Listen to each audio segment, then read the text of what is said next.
Hello my dear students, मैं हूं कुलदीप शर्मा। आप हैं मेरे साथ केएस इंस्टीट्यूट के लाइव ऐप पर। तो आज हम करते हैं सॉल्यूशन का लेक्चर नंबर 11 और आज का टॉपिक है डिप्रेशन इन फ्रीजिंग पॉइंट। तो इससे पहले हमने टोटल 10 लेक्चर्स कर लिए हैं। अगर आपने वो लेक्चर्स नहीं देखे तो सबसे पहले प्रीवियस लेक्चर्स देखिए, जब इसके बाद लेक्चर 11 देखना आप। तो सबसे पहले स्टार्टिंग करना है लेक्चर नंबर 1 से ही, ठीक है। तो मैं आपको बता दूं कि पढ़ना कैसे है। जैसे कोई स्टार्टिंग कर रहा हो तो सबसे पहले वो क्या काम करेगा, सबसे पहले वो प्लेलिस्ट ओपन करके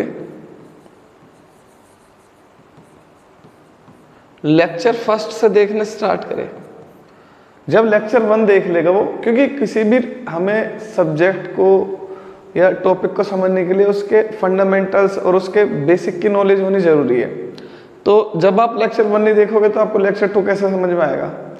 और एक लेक्चर को एक ही बार में फिनिश करो। जैसे मान लो आपने बना लिया कि मुझे सॉल्यूशन चैप्टर कंप्लीट करना है कुलदीप सर से, तो आप ना लेक्चर 1 ओपन करो और हमेशा जब भी पढ़ने बैठो साथ में पेन होना चाहिए और साथ में रजिस्टर होना चाहिए, ठीक है। पेन और कॉपी हो और नोट्स भी साथ के साथ बनाते रहो। तो लेक्चर 1 स्टार्ट करो और लेक्चर 1 स्टार्ट करके पूरा लेक्चर एक बार में फिनिश करना है और कंसिस्टेंसी के साथ रोज पढ़ना है। ऐसा नहीं है कि आज एक लेक्चर 1 पढ़ लिया उसके बाद पढ़ा ही नहीं है।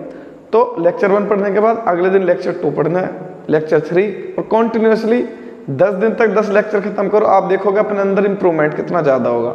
तो कॉन्टिन्यूसली नोट्स बनाओ और उस नोट्स को अगली क्लास में आने से पहले रिवाइज करो। थोड़े दिनों बाद मैं प्रॉपरली लाइव आने लग जाऊंगा। तो अभी कुछ फंड का भी इशू है और थोड़ी प्रॉब्लम्स है, ठीक है।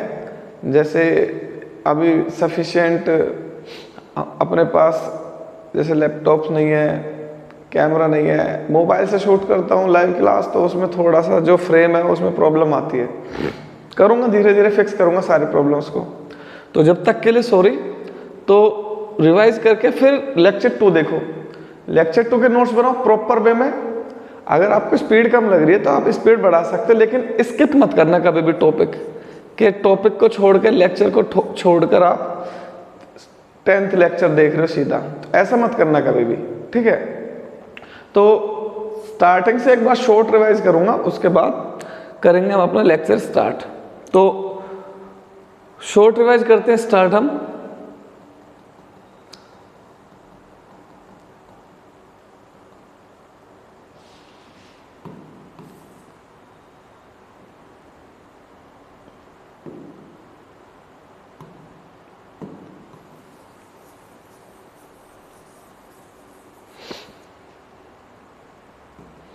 टाइम हटा दो यार, 12:14 AM हो रहे हैं।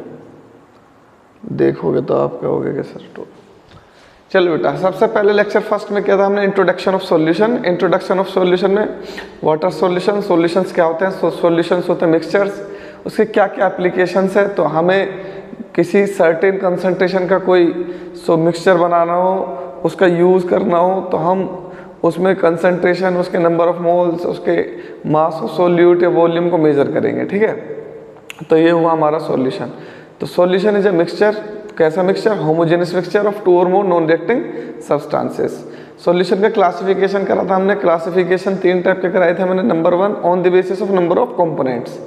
तो कंपोनेंट्स के बेस पर 3 बताए थे आपको, binary solution, ternary solution, quaternary solution. गला खराब हो गया आज। तो बाइनरी सॉल्यूशन वो है जिसमें 2 कंपोनेंट होते हैं, एक सॉल्वेंट और एक सॉल्यूट। उसके बाद टर्नरी सॉल्यूशन, तो टर्नरी सॉल्यूशन वो है जिसमें 3 कंपोनेंट होते हैं, ठीक है। और क्वाटरनरी सॉल्यूशन वो है जिसमें 4 कंपोनेंट होते हैं। अब जब भी मैं सॉल्यूशन की आगे बात करूंगा इन फ्यूचर, तो आप हमेशा समझ जाना बाइनरी सॉल्यूशन की बात हो रही है। कॉन्सेप्ट को ईजी टू अंडरस्टैंड बनाने के लिए हम बाइनरी सॉल्यूशंस का यूज करेंगे हमेशा, ठीक है।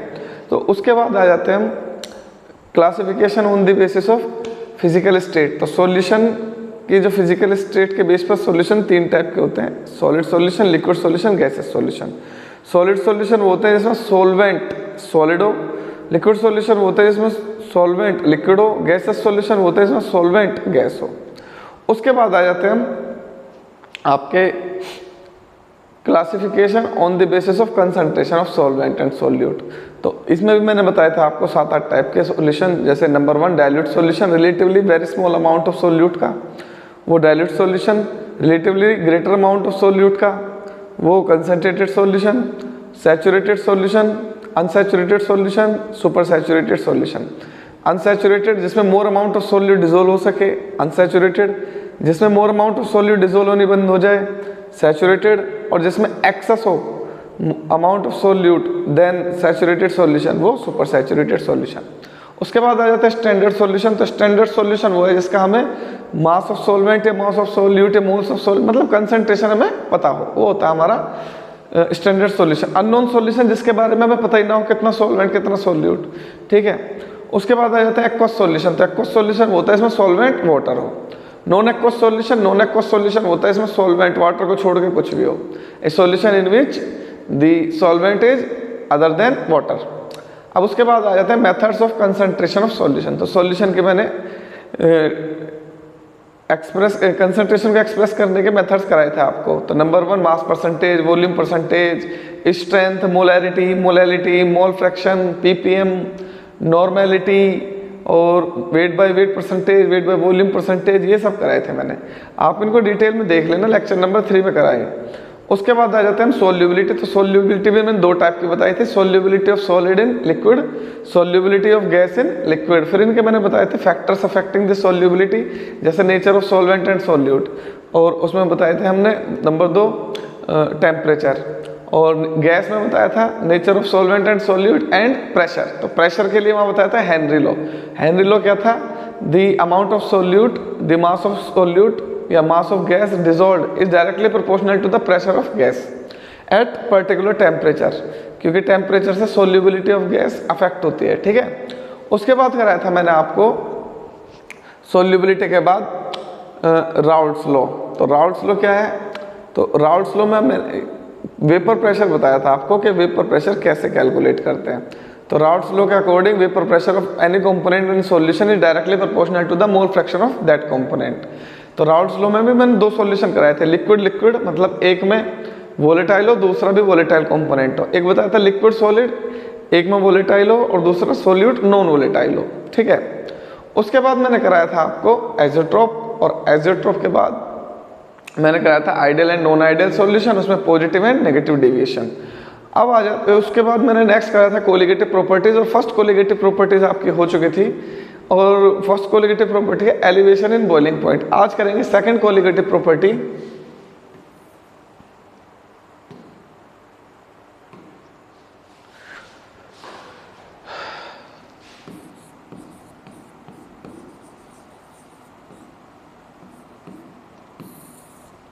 Second colligative property, depression in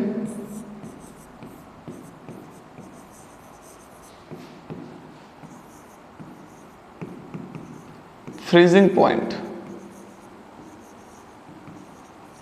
तो डिप्रेशन इन फ्रीजिंग पॉइंट या फ्रीजिंग पॉइंट डिप्रेशन, तो यह है सेकंड कोलिगेटिव प्रॉपर्टी। तो होता क्या है, जैसे मान लो मेरे पास ये है और इसके अंदर सॉल्वेंट है, और सॉल्वेंट के सिर्फ ए मॉलिक्यूल्स हैं, ए। अब मैंने इसके अंदर सॉल्यूट डाल दिया, वो भी नॉन वोलेटाइल सॉल्यूट है, सॉलिड, मतलब इसका वेपर प्रेशर बहुत ज़्यादा लो होगा, मतलब इसको इवेपोरेट नहीं कर सकते। अब मैं जब इसको हीट अप करूँगा तो क्या होगा, सॉल्यूट डालने के बाद सरफेस पर बी के भी सॉल्यूट आ जाएंगे, पार्टिकल्स आ जाएंगे। अब वेपर प्रेशर क्या हो गया, कम।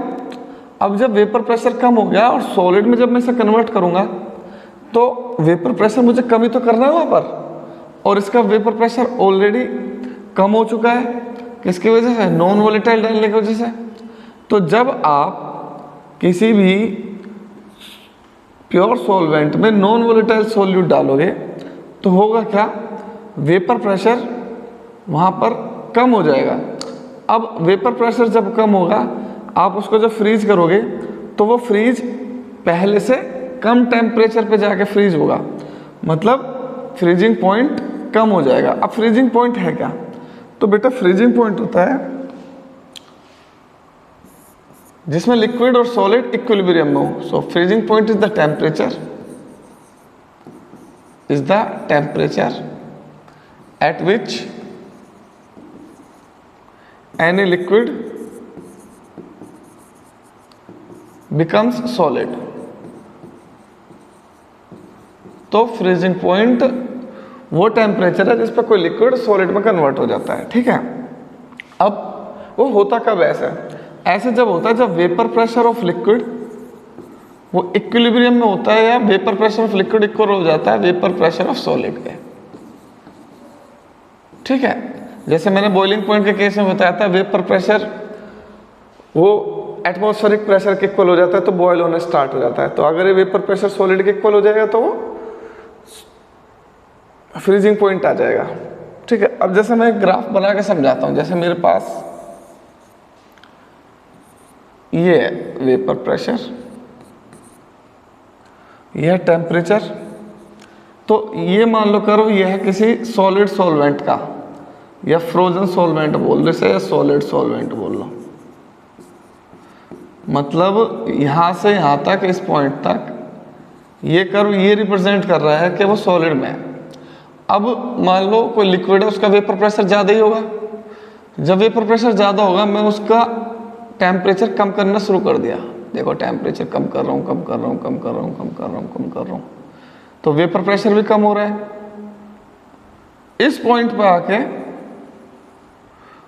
वो जो लिक्विड है वो सॉलिड में कन्वर्ट हो जाएगा। तो ये जो टेम्परेचर है जिस पे वो लिक्विड सॉलिड में कन्वर्ट हुआ, ये T0F, क्योंकि ये क्या है, प्योर सॉल्वेंट का है। अब मैंने इसके अंदर सोल्यूट डाल दिया, तो मैंने क्या ऑब्जर्व करा, सोल्यूट डालने के बाद जब मैं अब उसका बॉइलिंग टेम्परेचर कम कर रहा हूं, तो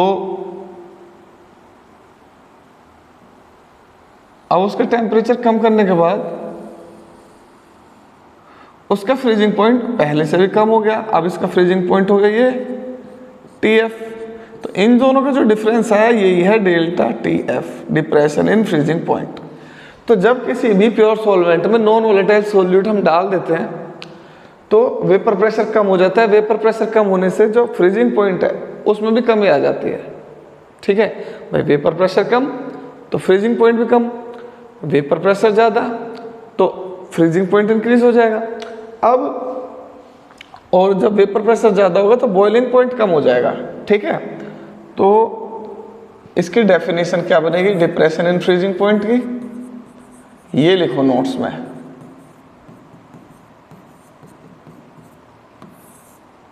When a non-volatile solute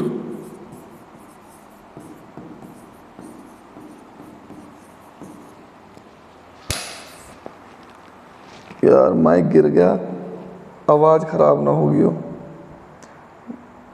I hope सब ठीक चल रहा हो, नहीं तो पूरी वीडियो ख़राब हो जाएगी। Solute was dissolved in a pure solvent,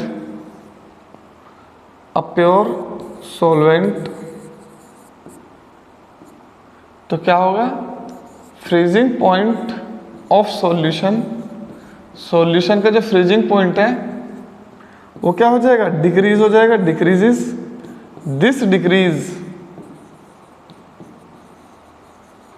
in freezing point is called depression in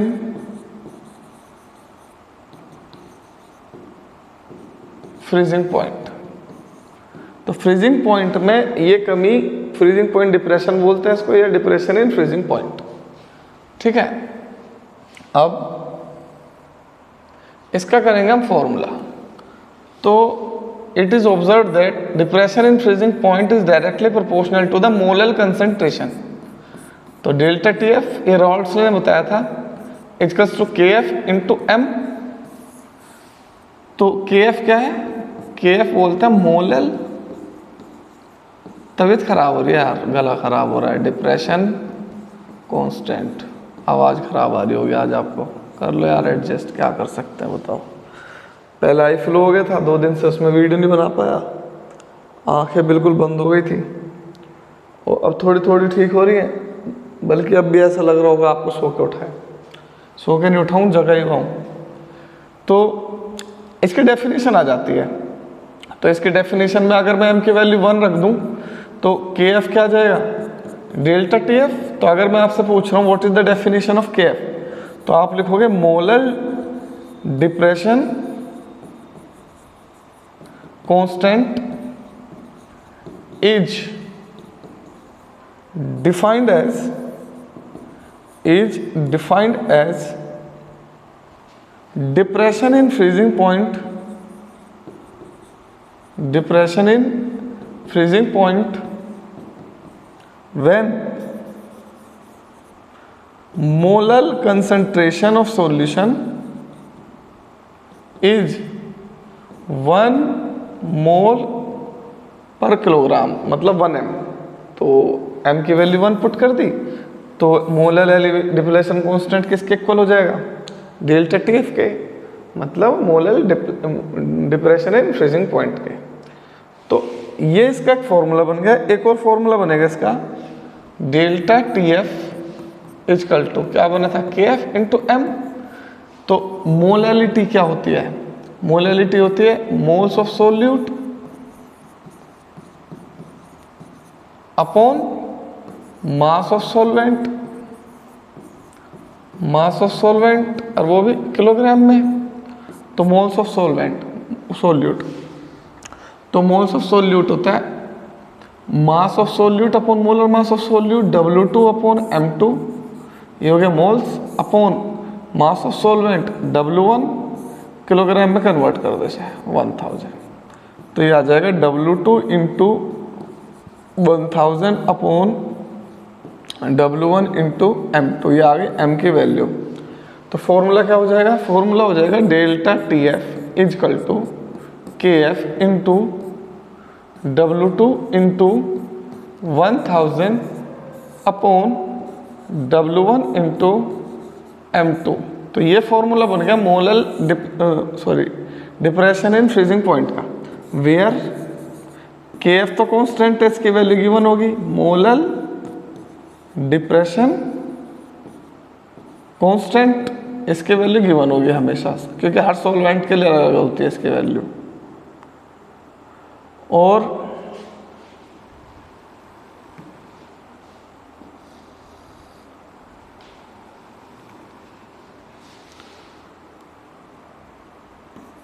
W2 mass of solute, W2 है मास of solute, W1 mass of solvent, mass of solvent 1 के लिए सॉल्वेंट, 2 के लिए सोल्यूट, ये बात याद रखना। और सोल्यूट कैसे पता चलेगा क्वेश्चन में, लेस अमाउंट होगी जिसकी, क्वेश्चन में पता चल जाएगा लेस अमाउंट वाला, ग्रेटर अमाउंट वाला या मोर अमाउंट जिसकी होगी वो होगा सोल्वेंट। M2 molar mass of solute, बस और तो कुछ बचा ही नहीं है। डेल्टा TF पता ही है आपको, डिप्रेशन इन फ्रीजिंग पॉइंट पता है। जब भी हम कभी कोई फॉर्मूला करते हैं तो हमें ना उनकी नोटेशन पता होनी चाहिए कि कौन क्या है।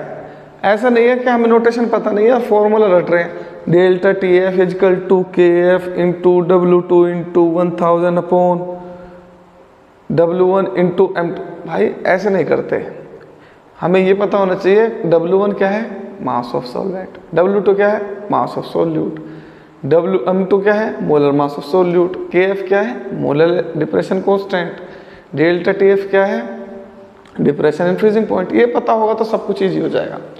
अच्छा, जो डेल्टा TF है वो कैसे निकलता है, सॉल्वेंट के फ्रीजिंग पॉइंट में से सॉल्यूशन का कम करते हैं, ये होता है, क्योंकि ये कम हो जाता है। और आपको कल याद हो, कल मैंने कराया था डेल्टा TB इक्वल टू, वो क्या था, TB माइनस T0 में, क्योंकि वहाँ सॉल्यूशन का ज़्यादा था, बढ़ गया था वो, ये घटेगा। भाई दोनों फ्रीजिंग पॉइंट और बॉइलिंग पॉइंट एक दूसरे के ऑपोजिट चीज़ है। एक में वेपर प्रेशर बढ़ता है, किस में, बॉइलिंग पॉइंट में, और जब वेपर प्रेशर बढ़ता है और जब वो वेपर प्रेशर एटमॉस्फेरिक प्रेशर के इक्वल हो जाता है वो बॉयल होने स्टार्ट हो जाता है। ठीक है, अब वहाँ वेपर प्रेशर बढ़ रहा है, वो उसके इक्वल हो गया, वो बॉयल होना स्टार्ट। ठीक, अब यहाँ पर उसमें जैसे मैंने नॉन वोलेटाइल सॉल्यूट डाला, वो वेपर प्रेशर थोड़ा कम हो गया, अब और ज़्यादा टेम्परेचर लगाना पड़ेगा उसे बॉयल करने के लिए। यहाँ पर भी अब मुझे वेपर प्रेशर कम करना है, जितना कम वो जल्दी हो जाएगा उतने जल्दी फ्रीजिंग पॉइंट आ जाएगा। ठीक है, अब वेपर प्रेशर मैं कम कर रहा हूँ। ठीक है, अब प्योर सॉल्वेंट है, वेपर प्रेशर कम हो रहा हूँ, मान लो वाटर ले लिया मैंने, वो 0 डिग्री सेल्सियस पर फ्रीज हो गया। अब मैंने उसके अंदर सोल्यूट डाल दिया, सोल्यूट डालने से जो सोल्यूट के मॉलिक्यूल्स है वो बीच में आ जाएंगे। कहाँ जाएंगे? सॉल्वेंट के मॉलिक्यूल्स के बीच में आ जाएंगे। तो उनके बिटवीन क्या होगा, जो हाइड्रोजन बॉन्डिंग होगी अगर, या कोई भी मॉलिक्यूलर इंटरेक्शन होगा, उसमें डिस्टरबेंस करेगा ये क्रिएट। जब उसमें डिस्टरबेंस क्रिएट करेगा तो वो सॉलिडिफाइड उस टेम्परेचर पर नहीं होगा जिस टेम्परेचर पे उसे पहले होना था। अब वो और कम टेम्परेचर आपको करना पड़ेगा। ठीक है ना, तो उसका वेपर प्रेशर और तुम्हें कम करना पड़ेगा, मतलब और टेम्परेचर कम करना पड़ेगा, जब जाके वो फ्रीज होगा। तो इसे बोल रहे हैं हम डिप्रेशन इन फ्रीजिंग पॉइंट, कम हो गया टेम्परेचर उसका, ये है डिप्रेशन इन फ्रीजिंग पॉइंट। मेरे प्यारे बच्चों, कोई भी डाउट नहीं आएगा आपको, बस वीडियो को ध्यान से देख लो। मेरा प्रॉमिस है कहीं भी कोई प्रॉब्लम नहीं आएगी जब तक मैं हूँ। अभी धीरे धीरे इम्प्रूवमेंट करूँगा मैं, और आई होप आपको चेंजेस भी दिखाई दे रहे होंगे, और जो रेगुलर वीडियो देख रहे हैं वो बता भी रहे हैं कि हाँ सर इम्प्रूवमेंट है। देखो जैसे ये फ्रीजिंग पॉइंट का ग्राफ कर्व मैंने बताया था अभी।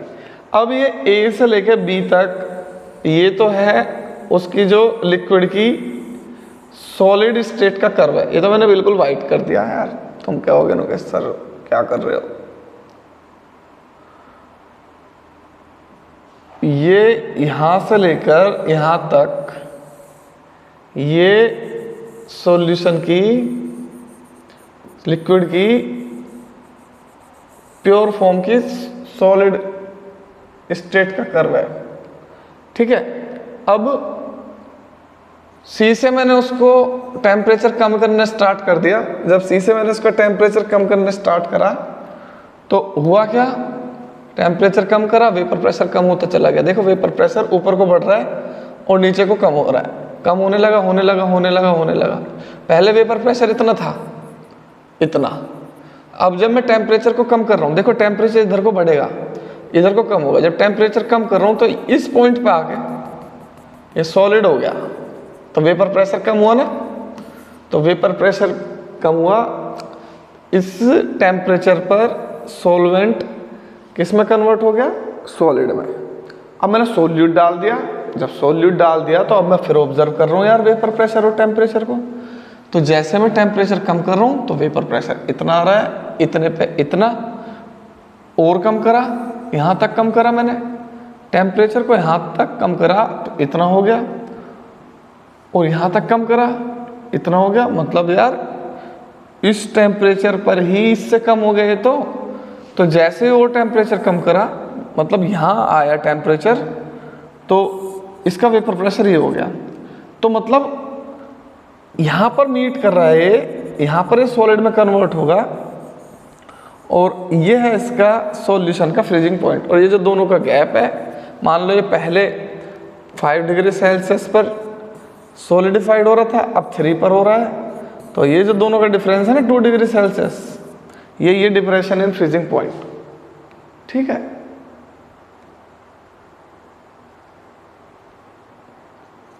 मैंने कैसे यार, इसके क्वेश्चन देखते हैं। मैं ना ये सारी प्रॉपर्टी करा कर ना इनके 1 बाय 1 सारे क्वेश्चंस लूंगा, आप टेंशन मत लो किसी भी तरीके की। ठीक है, अब जैसे ये है 45 gram of ethylene glycol is mixed with 600 gram of water, calculate the freezing point depression. तो एक तो तुम्हें निकालना है डेल्टा TF। मैंने पता क्या काम करा, पेन का कलर ले ले वाइट। तो एक तो तुम्हें कैलकुलेट करना है फ्रीजिंग पॉइंट डिप्रेशन, और दूसरा आपको कैलकुलेट करना है freezing point of the solution, मतलब TF। ये 2 काम करने हैं तुम्हें। तो करते हैं मेरे प्यारे बच्चों, दोनों काम करते हैं। ठीक है, तो मास ऑफ सोल्यूट,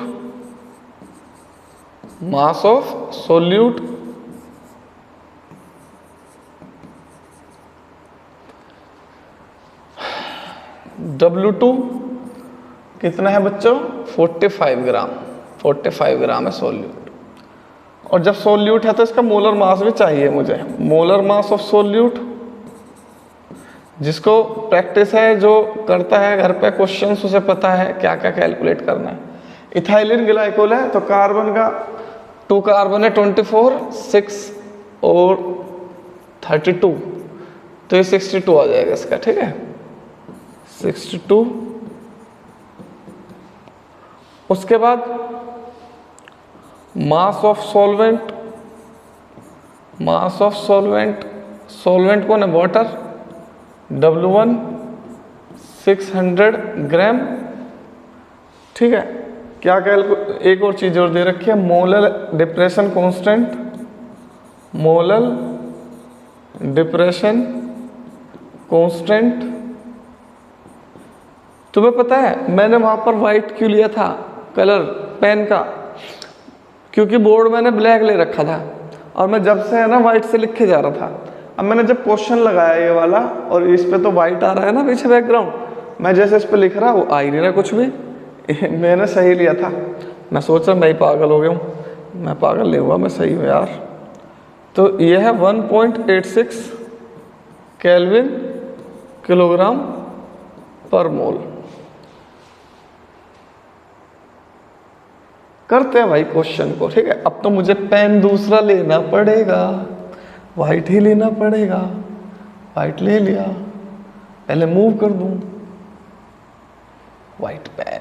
चलो भाई, यूजिंग डेल्टा TF, ये पहले क्वेश्चन का आंसर है, equal to KF into W2 into 1000 upon W1 into M2, KF 1.86, W2 45, 1000 upon W1 600, M2 62। इन 2 जीरो से ये 2 जीरो कैंसिल कर दो, ठीक है। अब और सिंप्लीफाइड कर लेते हैं इसको थोड़ा सा, ज़्यादा नहीं। चलो 10 की मल्टीप्लाई इसमें कर दूंगा, ये हो जाएगा 18.6 इंटू 45 अपॉन 6 इंटू 62, तो 6 18, 2 3 6, ये 3 टाइम्स चल जाएगा, ठीक है। थ्री टाइम्स चल जाएगा, 0.3 आ गया। देख लो भाई आप भी। और ये 3 से काटूंगा, 15 या 45 और 3 दूनी 6, ठीक है। और इसे भी कट कर दो, 7.5, तो 7.5 की 0.3 में मल्टीप्लाई कर दो, 3 5 15, 1 3 7 21 और 22, 2.25 केल्विन आ जाएगा डिप्रेशन एंड फ्रीजिंग पॉइंट। अब एक चीज और पूछे भाई इसने, वो चीज पूछे इनने फ्रीजिंग पॉइंट ऑफ सॉल्यूशन। तो सॉल्यूशन का फ्रीजिंग पॉइंट कैसे निकालोगे? वो होता है TF। तो as you know del TF equal to T0F minus TF। तो TF क्या आ जाएगा भाई? T0F minus delta TF। TF मतलब वाटर था ना सॉल्वेंट, तो वाटर का फ्रीजिंग पॉइंट क्या होता है आपको पता ही है, 273.15 केल्विन एक्यूरेट माइनस 2.25 केल्विन। तो 273.15 में से सब्ट्रैक्ट कर दो 2.25, तो 5 में से 5 करोगे 0, 9 0 तो भैया ये आ जाएगा 270.90 केल्विन। तो पहले तो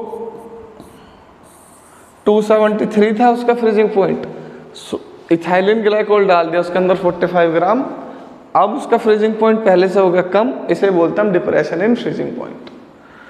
तो मेरे प्यारे बच्चों, टॉपिक वाइज बना रहा हूँ मैं वीडियो, जिससे कि ज़्यादा लेंदी ना हो जाए टॉपिक, या वीडियो ज़्यादा लेंदी ना हो जाए। तो इसके जब पूरे सेशन लूँगा मैं 2-3 घंटे का, और एक वीडियो वन शॉट भी बनाऊँगा, वो वन शॉट वीडियो 2 वीडियो के बाद आ जाएगी, ठीक है। तो आई होप आपको लेक्चर अच्छा लगा होगा। तो मिलते हैं नेक्स्ट क्लास में। Thank you so much. Good night to all of you.